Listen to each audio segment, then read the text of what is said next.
Ako si Yola, host ng Dax or Jude! And I'm with Justin Joyce, aka Miss Hipon. Okay, Miss Hipon, si Yola, dahil birthday mo, in-invite mo, pumunta. Siyempre, dapat mag-i-interview ako. Game ka ba? Game! Isa lang naman na question ko sa'yo. My question is, have you tried Yeah! So curious yung viewers, paano naganap yung mo? Baka pwede bigyan ng kwento or summary. Saan ba siya naganap? Birthday, party, pool, inuman, bar, saan? Sa resort, be! Anong meron sa resort? Nag-content, literal. After ng content, nag-content, be! Curious ulit yung viewers kung gaano kabilis, like how many minutes yung mo. 5 minutes? Paano eksena, di ba? Nasa pool, tapos parang ano yung content creator night. Paano nagkayayaan? Paano nakapasok sa Ganito, yung manager ko kasi before, tinawag ako, si Direk CMD. Sabi niya, content kayo. Sabi niya, o sige Direk. Sabi ko naman, di nag-content na. Nung katapusan ng mga ilang minuto ng pagka-content, ayun na siya, be, pinalabas yung ibang kasama sa content. Hanggang sa dalawa na lang kami. Hindi ko na mawalayan, papunta na pala sa content. For the vlog, wala akong idea na magka-content. In-upload naman yung vlog, yung real content. True, in-upload. Pero after ng vlog collab, may nangyari pang ibang senaryo. Oo, sa ibang pa naman siya.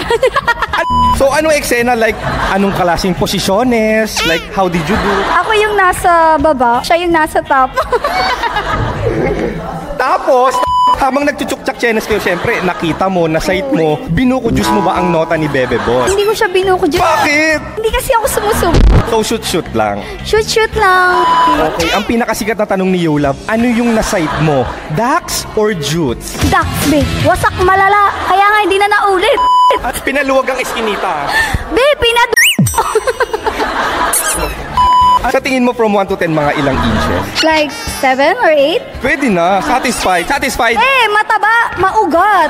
Wasak ka pa, be. Ang laki pa ng ulo.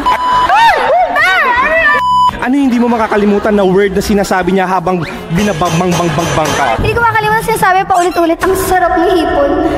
Anong sinabihan ka, ang sarap mo hipon? Anong reply mo, ate girl? Ang sarap mo rin.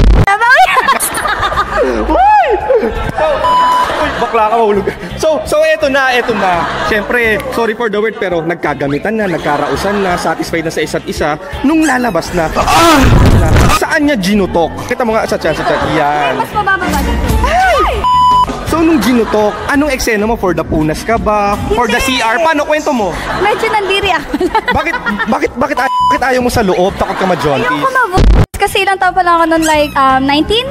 Wala ka regrets na binuko ka ni CMD doon sa isang vlogger? Happy ako kasi matagal ko nang nire-request kay Direk na matiligan ako. Ayun! So hindi ka sure dun sa vlogger na nakipag-collab? Siyempre, pag vlogger daw, mayaman, million followers, million views, maraming pera. Hindi ka ba sure na may assurance ka na kaya kang buhayin, pati magiging anak nyo? Takot ka ganon? Yeah, takot ako kasi nasanay ako yung gumagastos sa lalaki. Eh, Meka, gusto mo lang ata sponsor. Hoy, hindi. Itong birthday ko, hindi sponsor eh. So pwede mo i-describe like mataba, payat, maputi. Explain mo naman yung appearance para describe mo yung... Sige.